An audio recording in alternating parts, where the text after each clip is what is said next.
Hi ಎಲ್ರಿಗೂ ನಮಸ್ಕಾರ. Share market in Kannada ಚಾನಲ್ಗೆ ನಿಮಗೆ ಸ್ವಾಗತ.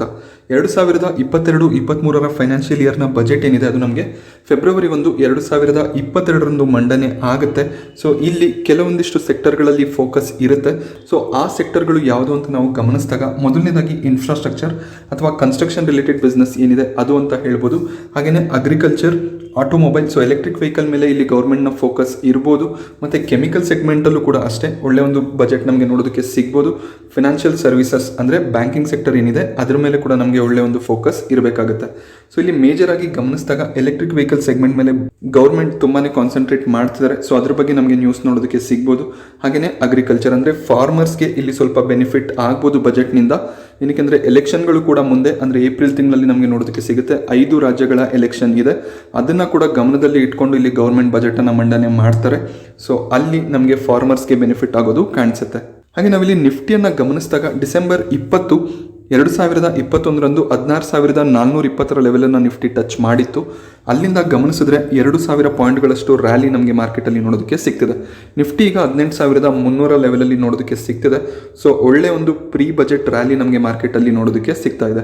ಹಾಗೆ 2021 ಜನವರಿಯಲ್ಲಿ ನಾವು ಗಮನಿಸಿದಾಗ ಸೊ ಡಿಸೆಂಬರ್ ಮಂತಲ್ಲಿ 12,837 ಹತ್ರ ಟ್ರೇಡ್ ಆಗ್ತಿದ್ದಂತಹ ನಿಫ್ಟಿ 14,766 ಹೈಯನ್ನು ಟಚ್ ಮಾಡಿತ್ತು. ಬಟ್ ಇನ್ನೇನು ಬಜೆಟ್ ಬರ್ತಿದೆ ಅಂದಾಗ ನಮಗೆ ಮಾರ್ಕೆಟಲ್ಲಿ 1,000 ಪಾಯಿಂಟ್ಗಳಷ್ಟು ಕರೆಕ್ಷನ್ ನೋಡೋದಕ್ಕೆ ಸಿಕ್ಕಿತ್ತು. ಬಟ್ ಬಜೆಟ್ ದಿನ ನೀವು ನೋಡ್ಬೋದು ಒಳ್ಳೆ ಒಂದು ರ್ಯಾಲಿ ಅಂದರೆ 600-700 ಪಾಯಿಂಟ್ಗಳಷ್ಟು ನಿಫ್ಟಿ ಅಪ್ಸೈಡಲ್ಲಿ ಟ್ರೇಡ್ ಮಾಡ್ತಿತ್ತು. ಸೊ ಒಳ್ಳೆ ಒಂದು ಬಜೆಟ್ ಬಂದಾಗ ಈ ರೀತಿಯ ಒಂದು ಮೊಮೆಂಟಮ್ ನಮಗೆ ಫೆಬ್ರವರಿ 1ಕ್ಕೆ ಮಾರ್ಕೆಟಲ್ಲಿ ನೋಡೋದಕ್ಕೆ ಸಿಗುತ್ತೆ. ಬಟ್ ಏನಾದರೂ ಬಜೆಟ್ನಲ್ಲಿ ಅಷ್ಟೊಂದು ಒಳ್ಳೆಯ ಒಂದು ಉಪಯೋಗಗಳು ಕಾಣಿಸ್ತಿಲ್ಲ ಯಾವುದೇ ಸೆಕ್ಟರ್ಗೆ ಅಂತ ಬಂದರೆ ಸೊ ಮಾರ್ಕೆಟ್ನಲ್ಲಿ ಕರೆಕ್ಷನ್ ಕೂಡ ನೋಡೋದಕ್ಕೆ ಸಿಗ್ಬೋದು. ಸೊ ಬಜೆಟ್ ಏನು ಮಂಡನೆ ಆಗುತ್ತೆ ಅದ್ರ ಮೇಲೆ ಇಲ್ಲಿ ಮಾರ್ಕೆಟ್ ಡಿಪೆಂಡ್ ಆಗುತ್ತೆ. ಕೆಲವೊಂದಿಷ್ಟು ಶೇರ್ಗಳ ಬಗ್ಗೆ ಕೂಡ ನಾವು ಡಿಸ್ಕಸ್ ಮಾಡೋಣ. ನಾನೇನು ಶೇರ್ಗಳನ್ನು ಹೇಳ್ತಿದ್ದೀನಿ ಅದು ನನ್ನ ರೆಕಮೆಂಡೇಶನ್ ಅಲ್ಲ. ಸೊ ಜಸ್ಟ್ ನಿಮಗೆ ಒಂದು ಐಡಿಯಾಗೋಸ್ಕರ ನಾನು ಹೇಳ್ತಿದ್ದೀನಿ. ಸೊ ಯಾವ್ಯಾವ ಸೆಕ್ಟರಲ್ಲಿ ಯಾವ ಶೇರ್ಗಳ ಮೇಲೆ ಫೋಕಸ್ ಇರುತ್ತೆ ಅಂತ. ಸೊ ಆ ಶೇರ್ಗಳ ಮೇಲೆ ಅಕಸ್ಮಾತ್ ನಮ್ಗೆ ಯಾವುದೇ ಬಜೆಟ್ ನ್ಯೂಸ್ ಕಾಣಿಸ್ತಿಲ್ಲ ಅಂದರೆ ಫಾಲ್ ಕೂಡ ಆಗುವಂಥ ಸಾಧ್ಯತೆ ಇರುತ್ತೆ. ಸೊ ಸ್ವಲ್ಪ ಹುಷಾರಾಗಿ ಟ್ರೇಡಿಂಗ್ ಅಥವಾ ಇನ್ವೆಸ್ಟ್ಮೆಂಟ್ನ ಮಾಡಬೇಕಾಗುತ್ತೆ. ಹಾಗೆ ಎಲ್ಲ ಶೇರ್ಗಳು ಕೂಡ ಅಷ್ಟೇ 52 ವೀಕ್ ಹೈ ಲೆವೆಲಲ್ಲಿ ಟ್ರೇಡ್ ಮಾಡ್ತಿದ್ದಾವೆ. ಸೊ ಅದನ್ನು ಕೂಡ ಗಮನದಲ್ಲಿ ಇಟ್ಟು ನಿಮ್ಮ ಟ್ರೇಡಿಂಗನ್ನು ನೀವು ಮಾಡಬೇಕಾಗುತ್ತೆ. ಸೊ ರೆಕಮೆಂಡೇಶನ್ ಅಲ್ಲ, ಜಸ್ಟ್ ಒಂದು ನಾಲೆಜ್ಗೋಸ್ಕರ ನಾನು ಇದನ್ನು ಶೇರ್ ಮಾಡ್ತಿದ್ದೀನಿ. ಮೊದಲನೇದಾಗಿ Larsen and Toubro LNT. So construction related work ಅಥವಾ ಬಜೆಟ್ನಲ್ಲಿ ಯಾವುದಾದ್ರೂ ಒಂದು ಇನ್ಫ್ರಾಸ್ಟ್ರಕ್ಚರ್ ಅಥವಾ ಕನ್ಸ್ಟ್ರಕ್ಷನ್ ರಿಲೇಟೆಡ್ ಅನೌನ್ಸ್ಮೆಂಟ್ ಆದರೆ ಅದರ ಮೇಜರ್ ಬೆನಿಫಿಷರಿ ನಮಗೆ ನೋಡೋದಕ್ಕೆ ಸಿಗೋದು LNT. ಸೊ ಇನ್ಫ್ರಾಸ್ಟ್ರಕ್ಚರ್ ರಿಲೇಟೆಡ್ ಏನಾದರೂ ಕೆಲಸ ಅಂದರೆ ಹೈವೇಸ್ ಇರ್ಬೋದು, ಬೇರೆ ಯಾವುದಾದ್ರೂ ಕನ್ಸ್ಟ್ರಕ್ಷನ್ ರಿಲೇಟೆಡ್ ವರ್ಕ್ ಇದ್ದರೆ ಅದರ ಆರ್ಡರ್ ನಮಗೆ LNTಗೆ ಹೋಗೋದು ಕಾಣಿಸುತ್ತೆ. ಸೊ ಇಲ್ಲಿ ಕರೆಂಟ್ ಪ್ರೈಸನ್ನು ಗಮನಿಸಿದಾಗ 2,048 ಹತ್ರ LNT ಟ್ರೇಡ್ ಆಗ್ತಿದೆ. ಆಲ್ ಟೈಮ್ ಹೈ ಹತ್ರ ಇದು ಟ್ರೇಡ್ ಆಗ್ತಿದೆ. ಸೊ ಇಲ್ಲಿ ಬ್ರೋಕರೇಜ್ ಟಾರ್ಗೆಟ್ ಕೂಡ ಅಷ್ಟೇ 2,200 ಇದೆ. ಸೊ ಇವತ್ತಿನ ದಿನ ಗಮನಿಸಿದ್ರೆ ನಮಗೆ ಸ್ವಲ್ಪ ಫಾಲ್ ಕಾಣಿಸ್ತಿದೆ LNTಯಲ್ಲಿ. ಸೊ ಪ್ರಾಫಿಟ್ ಬುಕಿಂಗ್ ಬರುತ್ತೆ, ಏನಕ್ಕೆಂದರೆ ಶೇರಲ್ಲಿ ರ್ಯಾಲಿ ಆಗಿದೆ. 1,850ರಿಂದ ಕಂಟಿನ್ಯೂಸ್ ಇಲ್ಲಿ ಅಪ್ ಸೈಡ್ ನಮಗೆ ನೋಡೋದಕ್ಕೆ ಸಿಗ್ತಿದೆ. ಇವ್ರ ಬಳಿ 68,000 ಕೋಟಿಯ ಆರ್ಡರ್ ಬುಕ್ ಇದೆ. ಸೊ ಒಳ್ಳೆ ಒಂದು ಆರ್ಡರ್ ಬುಕ್ ಇಟ್ಟಿರುವಂತಹ ಕಂಪನಿ. ಬಟ್ ಕಂಪನಿಯ ಡೆಪ್ಟ್ ಅನ್ನು ಕೂಡ ನೀವು ಗಮನಿಸಬೇಕಾಗುತ್ತೆ. 1,27,000 ಕೋಟಿ ಡೆಪ್ಟ್ ಇದೆ ಕಂಪನಿ ಮೇಲೆ. ಹಾಗೆ ROE ROC ಕೂಡ ಗಮನಿಸಿದಾಗ ರೀಸನೇಬಲ್ ಅಂತಾನೆ ಹೇಳ್ಬೋದಾಗುತ್ತೆ. ಸೊ ನೆಕ್ಸ್ಟ್ ನಾವು ಸೆಕ್ಟರ್ ಗಮನಿಸಿದಾಗ state bank of India, PSU ಬ್ಯಾಂಕ್ಗಳಿಗೆ ಯಾವುದಾದ್ರೂ ಒಂದು ಬೆನಿಫಿಟ್ ಇಲ್ಲಿ ನಮಗೆ ಬಜೆಟ್ನಲ್ಲಿ ಕಾಣಿಸಿದ್ರೆ ಅದರ ಮೇಜರ್ ಬೆನಿಫಿಷರಿ ನಮಗೆ ನೋಡೋದಕ್ಕೆ ಸಿಗೋದು state bank of India. State bank of ಇಂಡಿಯಾದ 52 ವೀಕ್ ಹೈ ಗಮನಿಸಿದಾಗ 542. ಸೊ ಈಗ ಶೇರ್ ನಮಗೆ 513ರಿಂದ 520 ರೇಂಜಲ್ಲಿ ಟ್ರೇಡ್ ಆಗ್ತಾ ಇದೆ. ಸೊ ಇದು ಕೂಡ ಅಷ್ಟೇ ಗೌರ್ಮೆಂಟ್ ಬಜೆಟ್ ಏನು ಮಂಡನೆ ಮಾಡ್ತಾರೆ ಅದ್ರ ಮೇಲೆ ಡಿಪೆಂಡ್ ಆಗಿರುತ್ತೆ. ಸೊ ಏನಾದರೂ ಬೆನಿಫಿಟ್ಸ್ ನಮಗೆ PSU ಸೆಕ್ಟರ್ಗೆ ಸಿಗುತ್ತಾ ಅಂತ. SBI ಕೂಡ ಅಷ್ಟೇ 443 ಲೋವನ್ನು ಟಚ್ ಮಾಡಿತ್ತು. ಸೊ ಅಲ್ಲಿಂದ ಕಂಟಿನ್ಯೂಸ್ ಮೊಮೆಂಟಮ್ ನಮಗೆ ನೋಡೋದಕ್ಕೆ ಸಿಗ್ತಿದೆ. ಅದೇ ಕಾರಣಕ್ಕೆ ನಮಗೆ ಶೇರ್ಗಳಲ್ಲಿ ಡಿಪ್ ಯಾವಾಗ ಸಿಗುತ್ತೆ ಅಂಥ ಟೈಮಲ್ಲಿ ಶೇರ್ಗಳನ್ನು ಅಕ್ಯುಮುಲೇಟ್ ಮಾಡ್ಕೋಬೇಕಾಗುತ್ತೆ. ಬಟ್ ನಾವೇನು ಮಾಡ್ತೀವಿ, ಶೇರಲ್ಲಿ ಡಿಪ್ ಸಿಕ್ಕಿದಾಗ ಪ್ಯಾನಿಕ್ ಆಗ್ತೀವಿ. ಸೊ ಹೈಯರ್ ಲೆವೆಲ್ಸಲ್ಲಿ ಬೈ ಮಾಡಿ ಲೋವರ್ ಲೆವೆಲ್ಸಲ್ಲಿ ಸೆಲ್ ಮಾಡೋದಕ್ಕೆ ಹೋಗ್ತೀವಿ. ಸೊ ಆ ತಪ್ಪನ್ನು ಅವಾಯ್ಡ್ ಮಾಡಿ ಲೋವರ್ ಲೆವೆಲ್ಸಲ್ಲಿ ನಾವು ಶೇರ್ಗಳನ್ನು ಅಕ್ಯುಮುಲೇಟ್ ಮಾಡಿಕೊಂಡು ಹೈಯರ್ ಲೆವೆಲ್ಸಲ್ಲಿ ಪ್ರಾಫಿಟ್ ಬುಕಿಂಗ್ ಮಾಡಬೇಕಾಗುತ್ತೆ. ಹಾಗೆ ಇನ್ನೊಂದು ಇಂಪಾರ್ಟೆಂಟ್ ಶೇರ್ ಪ್ರಾಜ್ ಇಂಡಸ್ಟ್ರೀಸ್. ಸೊ ಪ್ರಾಜ್ ಇಂಡಸ್ಟ್ರೀಸಲ್ಲಿ ತುಂಬಾ ನ್ಯೂಸ್ ನಮಗೆ ನೋಡೋದಕ್ಕೆ ಸಿಗ್ತಿದೆ. ಇದಕ್ಕೆ ಮೇಜರ್ ಕಾರಣ ಏನು ಅಂದರೆ ಟ್ರಾನ್ಸ್ಪೋರ್ಟ್ ಮಿನಿಸ್ಟರ್ ನಿತಿನ್ ಗಡ್ಕರಿ ಅವರು ಎಥನಾಲ್ ಪ್ರೊಡಕ್ಷನ್ ಏನಿದೆ ಅದನ್ನು 20% ಹೆಚ್ಚು ಮಾಡಬೇಕು. ಸೊ ಆ ಗೋಲನ್ನು 2025ರಲ್ಲಿ ಅಚೀವ್ ಮಾಡ್ತೀವಿ ಅಂತ ಹೇಳಿದರೆ ಎಥನಾಲ್ ಇಂಡಸ್ಟ್ರಿಯಲ್ಲಿ ಮೇಜರ್ ಬೆನಿಫಿಷರಿ ನಮಗೆ ಕಾಣಿಸೋದು ಪ್ರಾಜ್ ಇಂಡಸ್ಟ್ರೀಸ್. ಸೊ ಈ ಕಂಪನಿ ನಮಗೆ ಎಥನಾಲ್ ಮ್ಯಾನುಫ್ಯಾಕ್ಚರನ್ನು ಹೆಚ್ಚಾಗಿ ಮಾಡ್ತಾರೆ. ಕೆಲವೊಂದಿಷ್ಟು ಶುಗರ್ ಸ್ಟಾಕ್ಗಳು ಕೂಡ ಇಲ್ಲಿ ಇದರ ಬೆನಿಫಿಷರಿ ಆಗಿರುತ್ತೆ. ಎಕ್ಸಾಂಪಲ್ಗೆ ಬಲರಾಮ್ಪುರ್ ಚೀನಿ. ಸೊ ಅದು ಕೂಡ ಅಷ್ಟೇ ಎಥನಾಲ್ ಪ್ರೊಡಕ್ಷನ್ ಅನ್ನು ಮಾಡುವಂಥ ಒಂದು ಕಂಪನಿ ಆಗಿದೆ. ಸೊ ಮೇಜರ್ ಬೆನಿಫಿಷರಿ ಅಂದರೆ ಹೆಚ್ಚು ಎಥನಾಲನ್ನು ಪ್ರೊಡ್ಯೂಸ್ ಮಾಡೋದು ಪ್ರಾಜ್ ಇಂಡಸ್ಟ್ರೀಸ್. ಅವರು ಇಂಡಿಯಾದಲ್ಲಿ ಪ್ರೊಡ್ಯೂಸ್ ಮಾಡೋದು ಅಷ್ಟೇ ಅಲ್ಲದೆ ಅದನ್ನು 75 ಕಂಟ್ರಿಗಳಿಗೆ ಎಕ್ಸ್ಪೋರ್ಟ್ ಮಾಡ್ತಾರೆ. ಸೊ ಒಳ್ಳೆ ಒಂದು ಬಿಸ್ನೆಸ್ ಮಾಡೆಲ್ ಇರುವಂಥ ಕಂಪನಿ. ROE ಗಮನಿಸಿದಾಗ ರೀಸನೇಬಲ್ ಅಂತ ಅನಿಸುತ್ತೆ. ROE ನಮಗೆ 10% ಕಾಣಿಸ್ತಿದೆ. ಹಾಗೆ ಇಲ್ಲಿ ಡೆಪ್ಟ್ ತುಂಬಾ ಕಮ್ಮಿ ಇದೆ. ಮುಂದಿನ ದಿನದಲ್ಲಿ ಶೇರಲ್ಲಿ ಒಳ್ಳೆ ಒಂದು ಗ್ರೋತ್ ನೋಡೋದಕ್ಕೆ ಸಿಗ್ಬೋದು. ಗೌರ್ಮೆಂಟ್ನ ಇನ್ಸೆಂಟಿವ್ಸ್ ಅಥವಾ ಏನಾದರೂ ಒಂದು ನ್ಯೂಸ್ ಇಲ್ಲಿ ನಮಗೆ ಬಜೆಟಲ್ಲಿ ನೋಡೋದಕ್ಕೆ ಸಿಕ್ಕಿದ್ರೆ. ಈ ಶೇರ್ ಕೂಡ ಅಷ್ಟೇ ಆಲ್ಮೋಸ್ಟ್ ಈಗ 52 ವೀಕ್ ಹೈ ಹತ್ರ ಟ್ರೇಡ್ ಮಾಡ್ತಿದೆ. ಸೊ ಸ್ವಲ್ಪ ಕೇರ್ಫುಲ್ ಆಗಿ ಎಂಟ್ರಿಯನ್ನು ತಗೋಬೇಕಾಗುತ್ತೆ. ಸೊ ಈ ಎಥನಾಲ್ ಪ್ರೊಡಕ್ಷನನ್ನು ಏನಕ್ಕೆ ಹೆಚ್ಚು ಮಾಡಬೇಕು ಅಂದರೆ, ಸೊ ಇಲ್ಲಿ ಬಯೋಫ್ಯೂಲ್ಸನ್ನು ಇಂಡಿಯಾದಲ್ಲಿ ಯೂಸ್ ಮಾಡಬೇಕು ಅನ್ನುವಂಥ ಒಂದು ಏಮನ್ನು ಗೌರ್ಮೆಂಟ್ ಇಟ್ಕೊಂಡಿದ್ದಾರೆ. ಸೊ ಈ ಬಯೋಫ್ಯೂಯಲ್ ಅಥವಾ ಎಥನಾಲ್ ಏನಿದೆ ಇದನ್ನು ನಾವು ಪೆಟ್ರೋಲ್ ಮತ್ತು ಡೀಸೆಲಲ್ಲಿ ಮಿಕ್ಸ್ ಮಾಡಿ ಯೂಸ್ ಮಾಡಿದಾಗ ಸೊ ಎಮಿಷನ್ ಅಥವಾ ಕಾರ್ಬನ್ ಏನು ರಿಲೀಸ್ ಆಗುತ್ತೆ ಅದನ್ನು ಕಮ್ಮಿ ಮಾಡ್ಬೋದು ಅನ್ನುವಂಥ ಸ್ಟಡಿ ಬಂದಿದೆ. ಆ ಕಾರಣದಿಂದ ಎಥನಾಲ್ ಇಂಡಸ್ಟ್ರಿ ಮೇಲೆ ಒಂದು ಫೋಕಸ್ ಇದೆ.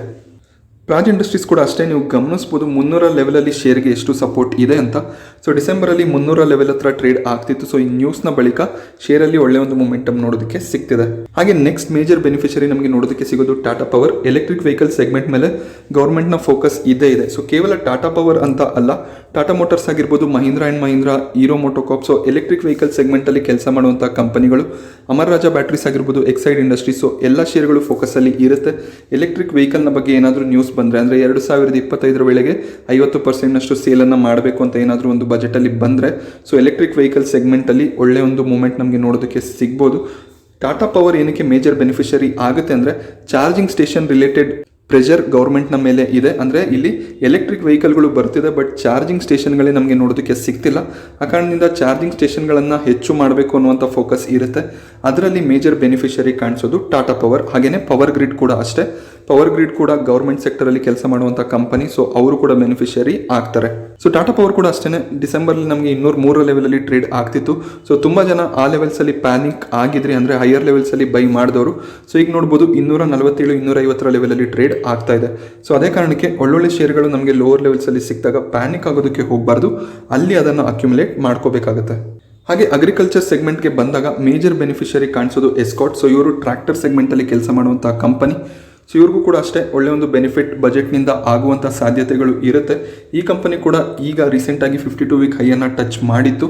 ಸೊ ಅದೇ ಲೆವೆಲಲ್ಲಿ ಈಗ ಕನ್ಸಾಲಿಡೇಟ್ ಆಗ್ತಾ ಇದೆ.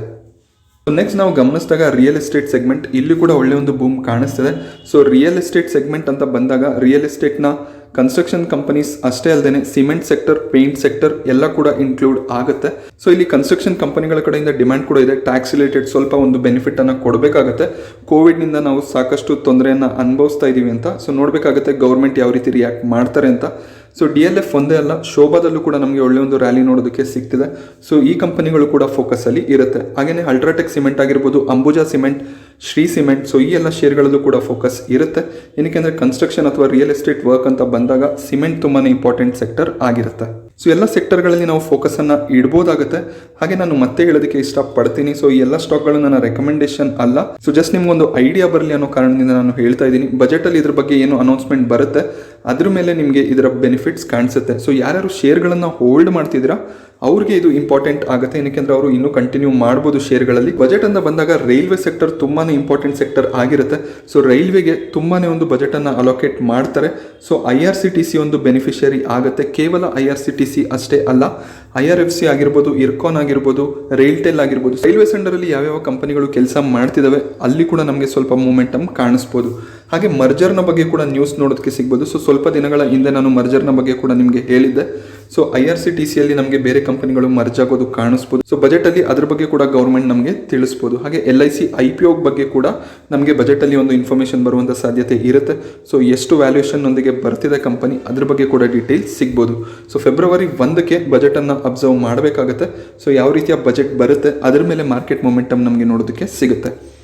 ಸೊ ಈ ಇನ್ಫಾರ್ಮೇಷನ್ ನಿಮಗೆ ಇಷ್ಟ ಆಗುತ್ತೆ ಅಂತ ಅನ್ಕೋತೀನಿ. ಇದೇ ರೀತಿಯ ಮಾರ್ಕೆಟ್ ಅಪ್ಡೇಟ್ಸ್ಗಳಿಗೋಸ್ಕರ ನಮ್ಮ ಚಾನಲ್ನ ಫಾಲೋ ಮಾಡಿ. ಸೊ ಸಬ್ಸ್ಕ್ರೈಬ್ ಮಾಡ್ಕೊಂಡಿಲ್ಲ ಅಂದರೆ ದಯವಿಟ್ಟು ಸಬ್ಸ್ಕ್ರೈಬ್ ಮಾಡ್ಕೊಳ್ಳಿ. Thank you friends.